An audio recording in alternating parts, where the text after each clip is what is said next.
નમસ્કાર, અર્થાત ન્યૂઝમાં આપનું સ્વાગત છે। તો હવે જોઈએ આજના મુખ્ય સમાચાર। જામનગર ન્યૂ સાધના કોલોની વિસ્તારમાં ગઈકાલે વધુ એક જર્જરિત ઇમારત તૂટી પડી હતી। સદનસીબે આ ઇમારત ખાલી હોવાથી કોઈ માનવ હાનિ થવા પામી ન હતી। આ સાથે જ બાજુમાં આવેલી અન્ય જર્જરિત ઇમારતો ખાલી કરી તેને તોડી પાડવાની કામગીરી હાથ ધરવામાં આવી હતી। જામનગરના ન્યૂ સાધના કોલોનીમાં ગઈકાલે રાત્રે M72 નંબરના બ્લોકનો એક હિસ્સો તૂટી પડ્યો હતો। જો કે આ બિલ્ડિંગ જર્જરિત હોવાથી અગાઉથી જ ખાલી કરી દેવાયું હતી અને કોઈ જાનહાનિ થવા પામી ન હતી। આ બનાવની જાણ થતાં જ મહાનગરપાલિકાની એસ્ટેટ શાખા, ફાયર બ્રિગેડ સ્ટાફ, PGVCLની ટુકડી, પોલીસ કાફલો વગેરે દોડી ગયા હતા અને જરૂરી કાર્યવાહી હાથ ધરી હતી। બીજી તરફ મેયર વિનોદભાઈ ખેમસુરિયા, સ્ટેન્ડિંગ કમિટીના ચેરમેન નિલેશભાઈ કગથરા, સ્થાનિક કોર્પોરેટરો વગેરે પણ દોડી ગયા હતા। પોલીસે પણ સમગ્ર વિભાગને કોર્ડન કરી લીધો હતો અને કોઈ માનવહાનિ ન પહોંચે તે હેતુથી ત્યાં લોકોની અવરજવર બંધ કરી દેવાઈ હતી। આ સાથે બ્લોક નંબર 72 થી M75 સુધીના 4 બ્લોક, 39 બ્લોક પણ જર્જરિત હોવાથી અગાઉ ખાલી કરાવાયા હતા, જેને પણ તોડી પાડવાની કામગીરી આજે સવારથી મહાનગરપાલિકા દ્વારા શરૂ કરવામાં આવી છે। આ સમયે પોલીસ બંદોબસ્ત પણ ગોઠવાયો હતો।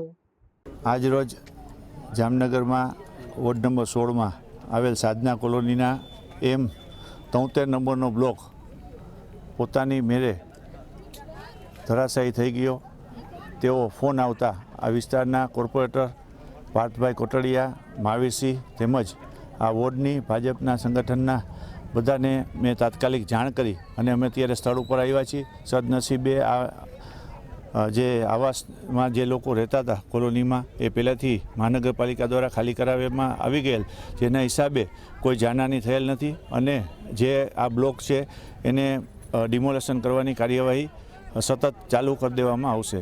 કેટલા દિવસથી જે નોટિસ આપવામાં આવી, કેટલા બિલ્ડિંગ ખાલી કરવામાં આવી? આ વિસ્તારમાં છેલ્લા ઘણા સમયથી એમને નોટિસો પણ આપી દીધેલ છે અને તેમને સમજાવી અને ખાલી પણ કરાવી દીધેલ છે। એ ખાલી થઈ ગયેલના હિસાબે સદનસીબે કોઈ અંદર હતું નહીં, જેના હિસાબે કોઈ જાનહાનિ થઈ નથી। જામનગરની થિયેટર પીપલ સંસ્થા દ્વારા રંગમંચમાં રસ ધરાવતા બાળકો અને યુવાનો માટે નાટ્ય શિબિર યોજવામાં આવ્યો હતો।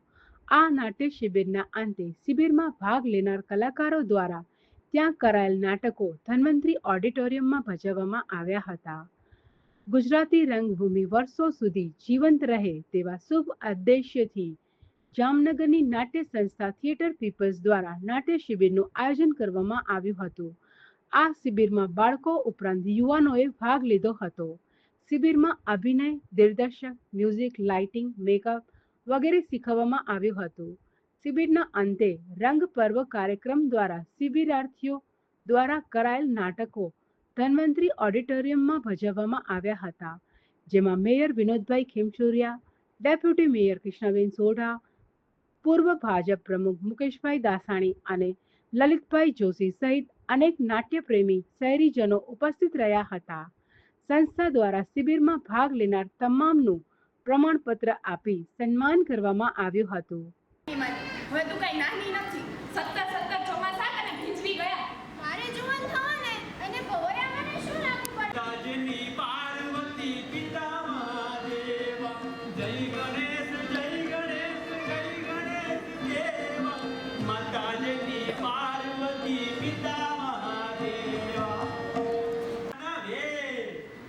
હવે તમને થશે કે આ ગાંડો એકલો એકલો શું કરી અને ગોડા મુવા જંગલી ક્યાં છે તારી રંગલી? નમસ્કાર, થિયેટર પીપલ જામનગરમાંથી હું રોહિત હરિયાણી। થિયેટર પીપલ જામનગર છેલ્લા 26 વર્ષથી જામનગરના કલારસિક જનતા માટે 6 વર્ષથી લઈને 60 વર્ષના લોકો માટે ફ્રી ઓફ વર્કશોપ યોજે છે, જે આ વર્ષે પણ તારીખ 3 જૂનથી 18 જૂન સુધી ફર્સ્ટ હાફ હતો અને ત્યાર પછી એ જ વર્કશોપના બાળકો નાનાથી લઈને મોટા લઈને એના 4 નાટ્ય પ્રયોગો આજે થઈ રહ્યા છે, જેમાંથી એક છે વેશ અમારો વ્યથા તમારી, બીજું નાટક છે યુગ ધર્મ, ત્રીજું નાટક છે માફ કરજો અને ચોથું નાટક છે પતંગિયાનો ભાર. આ 4 નાટક એ અમારા થિયેટર પીપલના સિનિયર ડિરેક્ટર પ્રતીક શુક્લ, રિદ્ધિ બથિયા શાહ અને ડૉક્ટર ધૈર્ય ચોટાઈ દ્વારા દિગ્દર્શિત થયા છે. આ 4 નાટકોનો આજે નાટ્ય પ્રયોગ છે જે જામનગરની જનતા માટે ફ્રી ઓફ દર્શાવવામાં આવશે. આ જ બાળકો આવનારા સમયમાં થિયેટર પીપલની જુદી જુદી સ્પર્ધાઓમાં પણ ભાગ લેશે, જે જામનગરથી લઈને બોમ્બે સુધી અન્ય બધી સ્પર્ધાઓમાં આ જ કલાકારો આગળ જતા ભાગ લેશે. નમસ્કાર, હું સાગર મારું થિયેટર પીપલ જામનગર સાથે છેલ્લા 15 વર્ષથી જોડાયેલો છું. આજે આ કાર્યક્રમ હતો જેની અંદર લાઈવ આર્ટ લોકોને પીરસવામાં આવ્યું હતું. આ ફ્રી ઓફ કોસ્ટ છે, વહેલા તે પહેલાંના ધોરણે છે અને આજની ફિલ્મી દુનિયાની અંદર આ એક લાઈવ આર્ટ માણવું એક બહુ મોટો લાવો છે. અમારો એક્સપિરિયન્સ એ રહ્યો કે અમને આટલી બધી ઓડિયન્સની વચ્ચે જે લાઈવ રિસ્પોન્સ મળ્યો એ રિસ્પોન્સ ફિલ્મમાં જે કેમેરાની સામે ના મળી શકે.